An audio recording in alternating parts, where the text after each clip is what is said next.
With us today is Ben Feder. He has written a super interesting book called Take Off Your Shoes, One Man's Journey from the Boardroom to Bali and Back. He is the president of international partnerships for the U.S. At Tencent, the Chinese internet titan, and formerly he was the CEO of Take-Two Interactive. And Ben is here. First of all, I know Ben and I know his family. But Ben is here because he and his family made this sort of very interesting and unusual decision that many people fantasize about, but few actually follow through on. And that was he and his family went to Bali and they took a sabbatical. And it was about an 8-month sabbatical in Bali. So I thought it would be fun to bring him on and to have a conversation about what it was like to make that decision, to leave, what it was like to be there, what it's like to come back. And sort of glean what we can, both in terms of the sort of leadership decisions that we make that might bring us out of leadership roles and then back in, as well as just the very human decisions that we make. So Ben, welcome to the Bregman Leadership Podcast. Thank you so much for having me, Peter. It's really a joy to be here and to be here with you especially. So Ben, you made this decision, and you and Victoria, and I guess along with the kids too, made this decision to... Not the kids, we made it. You made the decision. Why? Why did you decide you had this very... In fact, first paint a brief picture of your success or your role or what your life was like before you decided to go to Bali.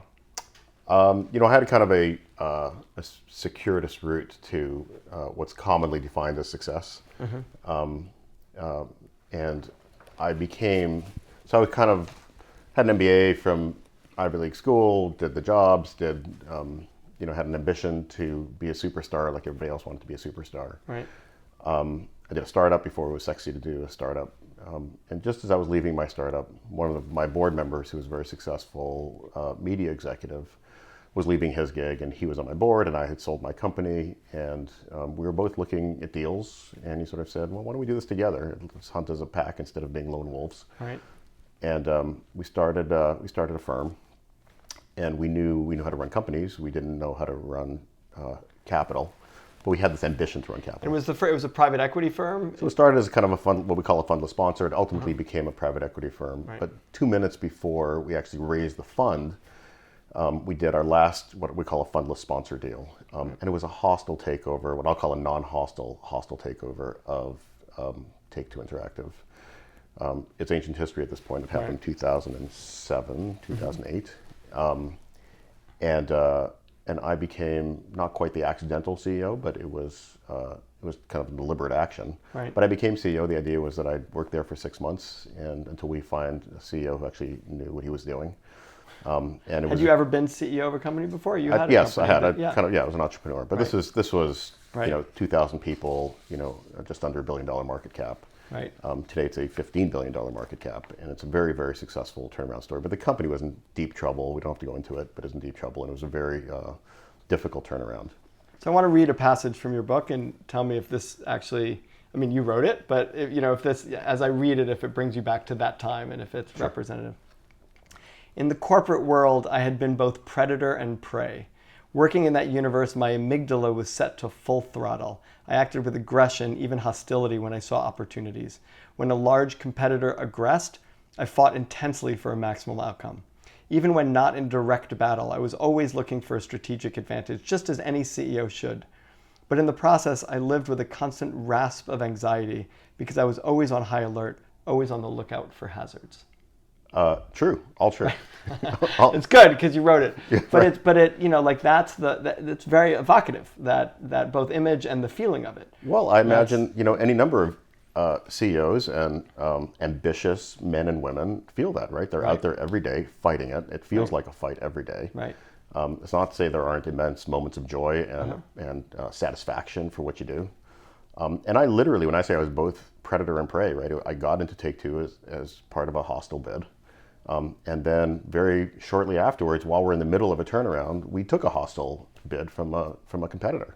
Right. And so, I had to protect the company as the prey, and I also got in there as the predator. So how did you decide, let's fast forward now to you make this decision to drop out for some period of time. Yeah. I don't know if you even consider it as dropping out, but to certainly drop out of this life. Yeah. How did you make that decision? First of all, the way I say it is I realized that I needed to take myself out of the game. Right. I don't want to say drop out. I just need to take myself out of the game for a period of time. That's a very scary decision that a lot of people kind of feel, but very, very few people make. Yeah. Did you feel like you couldn't correct while in the game? I think I probably reached the point where it was one or the other. I felt that I had reached a point in my career where I had followed my ambition. Right. And it took me to a place that I wasn't comfortable with. And right? was that place that I described, or is it something No, else? I just kind of, what I say in the book, I'd reached a point. I kind of said to myself, this is where men become the husbands and fathers they never intended to be. You follow your ambition, you follow your career, and before you know it, like me, I was on an airplane, all year long, all the time. I didn't know my kids anymore, and I had this recognition that my youngest didn't know who I was. My oldest was on his way to high school, and he was a serious student. And I had this one moment where I walk into his room, and I come back from work, and he's sequestered in his room. He's barricaded, doing his work. He's a serious student. And I said, "Hey, Sam," and he just kind of mumbled something to me, and he mumbled some more at dinner. And I had this realization, I don't know, out of nowhere, that he's going to go to high school. This is going to get worse. Right. I'll be circling the globe. Right. And then he's off to college, and then it's kind of over. I had this moment, it's like, it's all going to end sometime soon, right? And what are we doing here? So it's not that you were uncomfortable with the sort of predator-prey and the anxiety and the role that you were playing. It was maybe that played into it somewhat, but it sounds like the driver was much more like there's this part of your life you can't access while you're doing that other stuff, that you're not going to be able to spend the time with your family and with your kids, and you didn't want to, and that was a window. And frankly, a little fear that I would actually lose them, as a result Right. of not paying attention, Right. not being deliberate about how I was spending my time. Right. Right. And I didn't want that. I really didn't want that. I didn't want to be that dad. And you and I both know people who had parents or fathers that were committed to their careers and not to the family, and what the knock-on effects of that could be. Right. So, I didn't want to be that person. Right. And I just wanted to make a deliberate choice. And yeah, it was terrifying. It was totally terrifying. Right? Because you have so much of your identity is wrapped up in this. Right.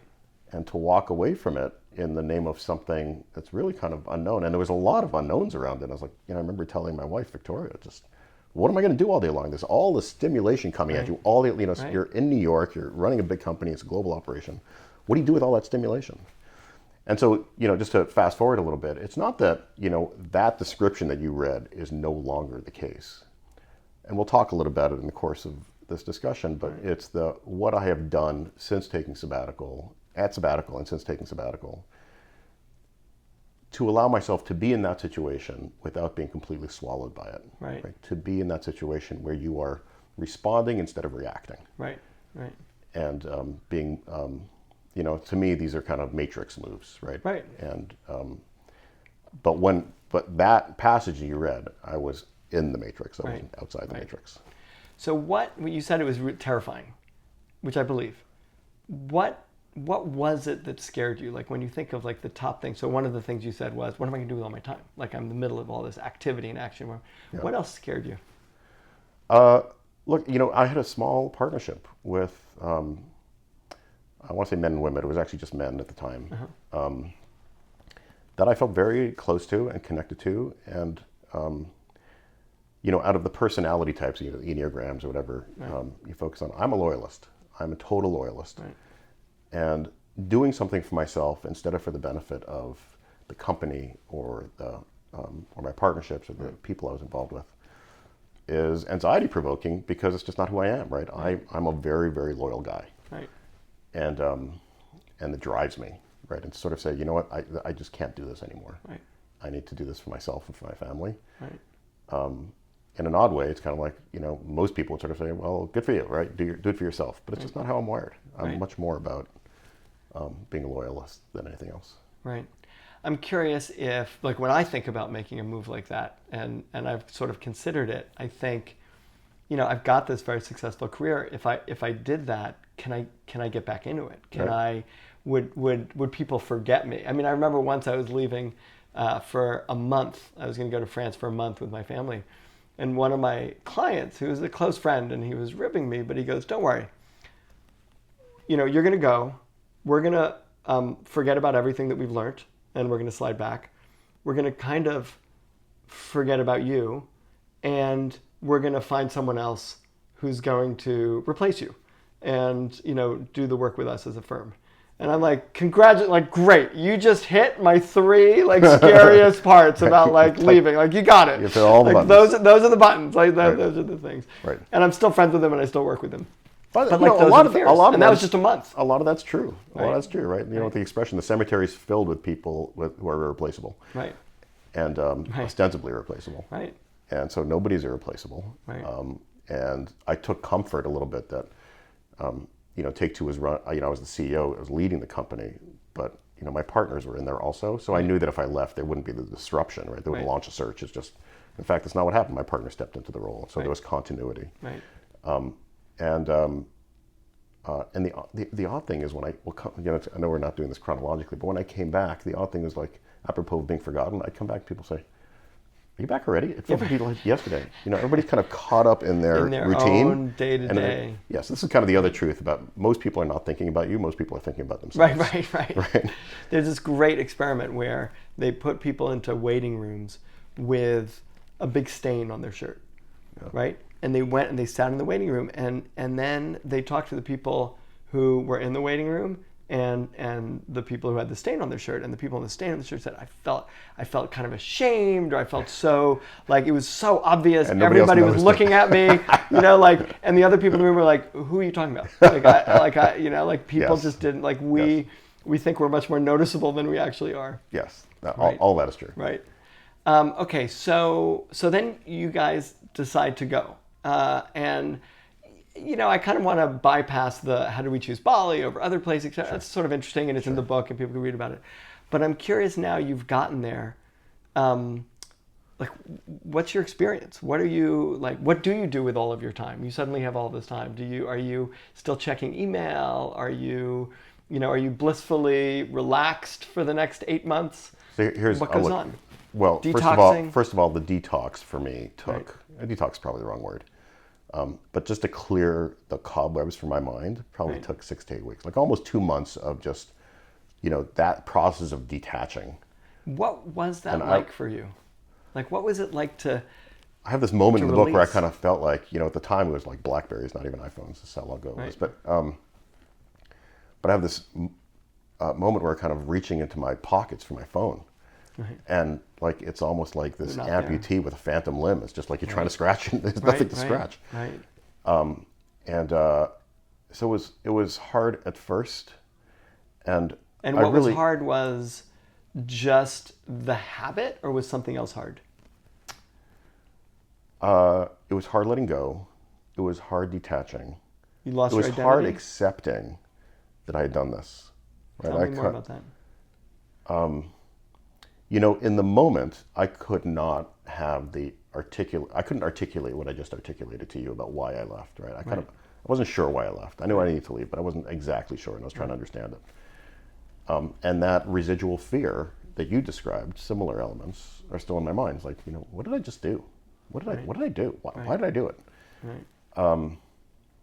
And I was still, I was in the video game business, which is at the time, it was kind of very release oriented. There's always kind of a game in development, it's getting released at Christmas or whenever it is. Right.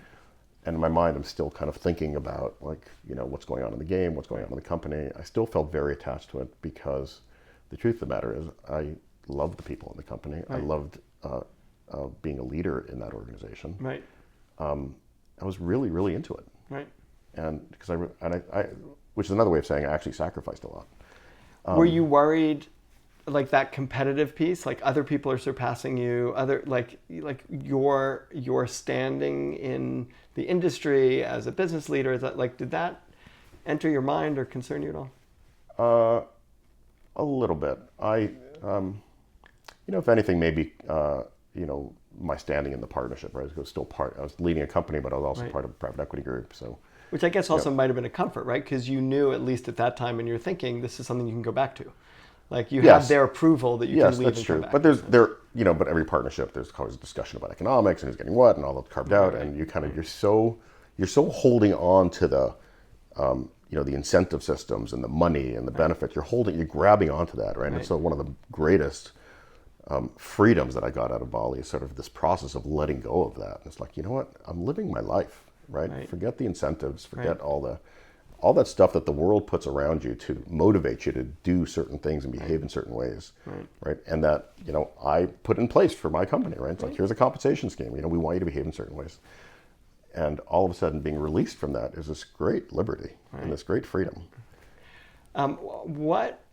So once that released, right? Yeah. And once you got to sort of a new stasis somewhat, I don't know if it was, you know, probably always changing to some degree, but what was there? What was left when you let go of, you know, the comp schemes and your role and your identity, and you're in Bali now with your family? What's left? So let me take a brief segue to answer that question. The name of the book comes from a poem by a guy named David White. And he evokes Moses at the burning bush, and he says, "Take off your shoes." And Moses realizes he's standing on holy grounds. And there are two insights that I got from this poem. One is that the way David White described it in his poem, right? Moses discovers his holy ground at that moment, and he discovers that he has been on holy ground his entire life.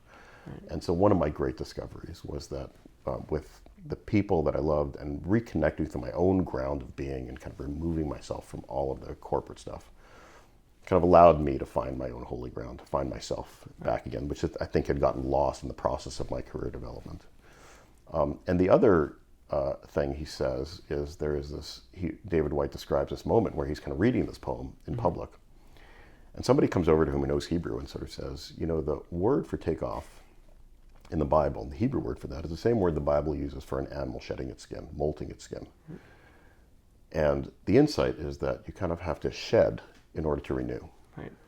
And that's kind of a feeling I had, that I had the sense of renewal, the sense of metamorphosis and emerging out of something old and needing to be shed. Right. And I can't quite describe, it kind of sounds a little bit spiritual, but I can't quite describe what that was. But I know today, if I just kind of before and after, if you take the photos before and after, I'm a much different person, and I operate in the world in a much different way. Right. And people in honest moments, especially in the business sector, are very involved in still. Right. They say, you're a much better person now. You're a much nicer person now. You're much less of a jerk now than you were back then. Right. And I attribute all of that to this moment of renewal, and you know, after you get past that 6 to 8 weeks. Right. What's involved in that. There are practices that I developed, and not all of that is by accident. A lot of it's deliberate. Right. You talk specifically a lot in the book about both meditation and painting. Meditation, drawing. Painting, and yoga. And yoga. Three of them, actually. Right. And they all come to me in very different ways, but they're all kind of, at the end of the day, reconnecting with my ground of being, and letting go of my ego. Right. Before you left, would you have ever said words like reconnecting with my ground of being? I wouldn't even know what that meant. I bet of your audience, very few people will know what that means. Right. But I don't know. Maybe not. Maybe, I mean, because look, here's the truth. You wouldn't have known. I think my truth is that, you know, what I think is kind of like my dirty little secrets, I think it goes on in everybody's mind. Right. Right. Everybody has this sense of like, okay, you know, a part of me is what I do for a living. Right. But it's not 100% who I am, right? There are all these other elements. It sounds like it's a smaller part of you now than it was maybe 10 years ago. Work? Yeah. Maybe not? No, I don't think so. No. I think I have a much different balance. I don't really believe in balance, actually. I believe in fierce engagement in all of it. Right. Whether it's yourself, your family, your work, But you feel as involved in your work now as you were before you left. I do. And in many ways, I actually think I'm achieving more and accomplishing more. Right. But I do it with a much softer touch. So what is the ground of your being? Well, I was hoping you wouldn't make me define that. It's hard, it's hard, right? I mean, certainly in an interview like this, it's hard to kind of really get into it. But I think the simplest way to understand it is, while I'm there, really understanding kind of who I am, what my priorities are. There's a lot of talk about mindfulness in mainstream. At the time when I did it, it wasn't mainstream at all. It was just like, how do you be mindful about how you're spending your time, how you're talking to yourself in your own inner monologue, how you are dealing with others, interacting with others, and feeling like you're being honest with yourself in the way you are making a living. in the way you're having relationships. It's a much more honest way. To me, it kind of feels more authentic Right. than in just kind of like, I just want to go out there and kill it, right? Right. I just want to go out there and, make my millions. Have you found yourself now in situations where you make specific trade-offs? You say, you know what, this might be the more aggressive business decision or business choice I might have made, but it's not feeling right to me, or it's not connected enough to my heart, or it's not connected to the ground of my being in a way where I'm not going to do it. Have you found moments like that? Well, there's actually a moment in the book that I describe of when I come back, and there is a similar opportunity to take two of a hostile takeover and then taking over the company and turning it around. And the way we did it at Take-Two actually was, I'd call it non-hostile, right? It was very subtly done. There was no proxy fight. There was no nasty stuff in the press. It was very quick and very almost It was an in-person orchestrated. meeting. It was somewhat not there was an in-person meeting, but it wasn't the meeting. whole thing wasn't in person. And this new opportunity would have been a little bit much more of a fight. And I knew it was the right thing to do, and I knew if somebody didn't intervene, the company would continue to circle the drain and ultimately go down the drain. And so I had this sense of indignation, right? Like, somebody's got to fix this company, and I got to do it, and I can do it. Right. And then I just thought for a moment, what it would take for me. That kind of hostility is just not something I wanted to feed. Right. Right. This notion, there's a lot. I talk a little bit about neuroscience, which I'm interested in, and the more you behave in a certain way, the more you behave in that way, right? You set Right. these patterns in your mind, and if you behave in a hostile way, you begin to just behave in a hostile way, and you become more and more. And I just didn't want to feed that process Right. of being hostile that way. Right. So you stepped out of it. You chose not to. So I stepped back. Right. Yeah. Right.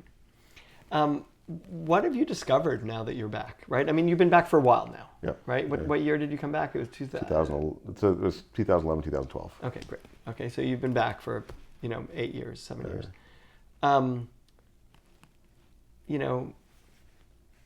What do you notice now? Right. Not right when you got back. I mean, I'm kind of interested in that too, like what the transition was like. Yeah. In fact, let's go there for a second. Okay. Like what the transition was like. What's it like getting off the plane and coming back? And there's this, I think I have it written down here, quote from Victoria, where she says, "You're still on sabbatical." She said, "Once you get into the work mindset, it's all over." Right. And I'm curious if that's true, but it doesn't sound like it's true. Oh, that's interesting. No, it's not true, actually. Yeah. Well, first of all, It's not a vacation. The That might be a vacation versus what happened. The immediate transition for my kids was really straightforward. Right? They just got back into their friends, into their schools. They were kind of returning heroes. They were cool kids for about a week, and then they were like everybody else. Right. Although I want to just read, just for the fun of it, because it's kind of fun to read this. This is from Sam, I think. Leaving Bali. Sam, my oldest child. Your oldest child. Yeah. I believe it was him. You'll correct me if I'm wrong. Leaving Bali sucks, he said. It's the mood and the family we built over the last few months. Now we're going back to our regular New York thing. I knew exactly what he meant. This is you talking now. How would we keep our sense of adventure going? How could we maintain our closeness once we reintegrated into the structures and responsibilities of work, school, and extended family? I didn't have good answers to those questions. Can you carry the mood inside you? We both, that's the question you asked. We both knew it was a trite line. So 8 years later, looking back, I would say that this sabbatical still is kind of this defining foundational thing for our family, right? Mm-hmm. It's something we all know we did together, and we still talk about. In fact, Victoria and I went back this summer, and there was kind of this joke in the family. Now my kids are older, right? So, are you guys coming back? Are you staying? Are you ever coming back? And Bali is kind of a magical place generally, but it's especially magical for us, as you can imagine. Yeah. But there is this just the idea of the sabbatical is important.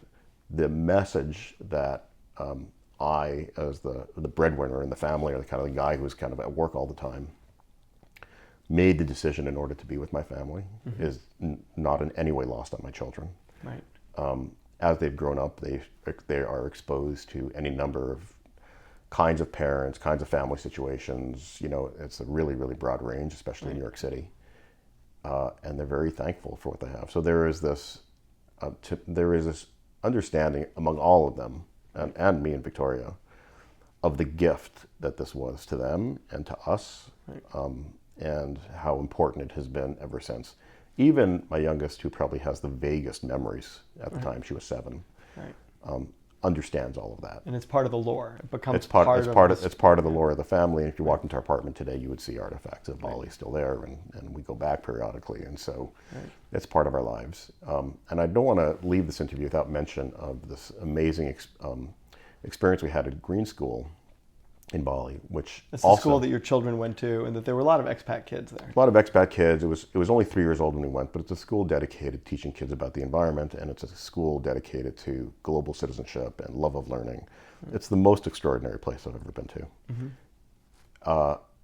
And the teaching about global citizenship and the environment has stayed with all my children. Right to this day, my kids will never, almost under pain of death, drink water from a plastic bottle because they know the evils of it. My daughter was involved in the ban of plastic bags in New York City, and there's this great sense of kind of doing something for the environment generally. All of which I attribute to Green School. It's helped that it's kind of in the air now anyway. Well, and it's interesting too, because your kids and your family has a very, very strong Jewish identity, and this sounds like they have beyond that a very, very strong global identity. Which is a value of Judaism. It's a value of Judaism. I was going to say it's a value of Victoria. It's both a value and a struggle for Victoria and me, because on the one hand, we don't want to, the culture is important, but we don't in any way want them to be parochial. And it's kind of this expression of, yes, it's a value of Judaism to repair the world, but it's also a value of ours to kind of have this balance of you need to participate. You can't just withdraw into your own culture. And in New York, it's really where there's such a rich Jewish culture. It's very easy to just withdraw into your own bubble and not engage in the rest of the world. And I think they understand that it's a value in our family to utterly engage in the world. Why did you write the book? It's a good question. I like most achievements in my life, I credit my wife, and she encouraged me to do it. There were kind of a few ghosts that I needed to work out, and what I found was, why, your questions, why did I do it? I didn't quite understand it, and I found something really interesting in the process of writing the book. She said, "Oh, write a book. It'll be cathartic." It wasn't cathartic at all. I found it actually very hard. But we all have these narratives in our lives. We have all this information. And in order to write a book that's readable, you need to tell a real story. You need to have, and it was a very deliberate thing on my part, I'm going to tell a story about my quest, This is my story. But to do that, you're deliberately leaving out all sorts of parts, and you are deliberately setting up the sequence of events in order to fit into the narrative arc, It needs to fit into the arc. And the really interesting part about that is once you kind of fit all the events in your life to tell something in a really cogent, cohesive, it's like, okay, I get the story. It's very clear. A leads to B to C and D. Nobody's lives are actually like that. But when you tell the story that way, you begin to focus on one particular narrative arc. There are many in your life. And the story that you tell others, one or two, the stories that you tell others becomes the story you tell yourself. And and it's clarifying, It gets rid of all the noise and focuses on the signal. And it's clarifying about what you believe. And I think that's true in personal lives. I think it's true in business also. If you go to business school and you read a case, It's, they pick certain facts to tell a story, and we all do it all the time. I just think it's human nature. And I found that very, very, first of all, I found the editing more than the writing to be super creative and super interesting. But also kind of helped me tell a story to myself because I'm telling it to others. Did that help you reintegrate? Somewhat. The push and pull there was, on the one hand, yes. On the other hand, while I was writing it, while I was integrating, I was like, why am I writing it? It's so beside the point. Why am I doing this? No interest in being an author as a career.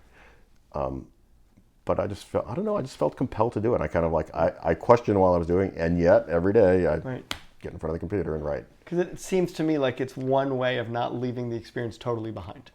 Not saying okay, now I'm here, now I'm going to focus on this stuff and not that stuff. And and for me too, I wanted to be clear to myself more than anything else that this wasn't a long vacation. This was not a long vacation. There was meaning behind this, and there was kind of deliberate choices that I made along the way. In fact, people ask me, what are the lessons of the book? And it's like, first of all, there are no lessons in the book, right? I just tell my story, you draw whatever lessons you want. Right. But if I was forced, right, one of them is, making deliberate choices along the way. Right. Right. Living life deliberately. Right. And so that's kind of, that's what so this is the message that I wanted to send to myself, if not others. This wasn't a vacation, right? This was an exploration, and this was life-changing. Right. And in a very, very important way. And I think some people find it inspirational, aspirational, motivational, whatever it is, it's my story. You can take what you want from it. Well, and I'm also hearing you say, and this is actually very instructive, there's like a lesson of writing the book, not just the lesson in the book, but the lesson of writing the book is that that sometimes you can have an experience which has any sorts of numbers of meaning, but to really create meaning, like you actually create meaning by writing the story. Yes. Like you create so this is what it meant. Yes, but you create that meaning. But the converse of that, I would argue, right, the irony of the book is that, so much of the story is about finding this kind of non-achieving, non-ego kind of way. And the irony is like, well, of course you wrote a book. Yet another achievement, so. Right. It's so interesting. So that's the irony of the whole thing. Well, I'm glad you wrote the book. It's a book well worth reading. Again, the book is Take Off Your Shoes, One Man's Journey from the Boardroom to Bali and Back. And Ben, I just want to tell you, like in closing, the reason I re-picked up the book, because I got it when you sort of first put it out, but the reason I re-picked it up is because I was, in California with a friend of mine from Toronto who told me that she was going to go live in Spain, I think Barcelona, for a year, starting in 2020. And I was like, really? That's so interesting. What gave you, the idea, or why are you deciding to do that? Well, I read this book by this guy who went to Bali. Oh, he was from New York, and he went to Bali. And I'm like, a Jewish guy, and I'm like, Ben Feder? And she's like, yeah, how do you know? I was like, she said I should have guessed that I would know Jewish in New York. I'm like, there's a lot of Jews in New York. Like, that wouldn't be the reason, but I do happen to know him, and I happen to know. So, I do get this every now and then. So I got an email recently. Some guy sort of says, I'm just back. I've traveled the world for a year with my kids. It's the most amazing thing I've ever done. You inspired me. Thank you. I was like, I don't know her. It's just out of nowhere. Right. It's great. It's like the ability. I'm waiting for the emails like, like, we don't know. I hate you. I You hate destroyed you. my life. I'm still stuck in Bali. I can't get out. My family left. Right. Well, thank you. Thank you for writing the book, and thank you for being on the Bregman Leadership Podcast. Thank you for your interest. It's really been fun. Thank you.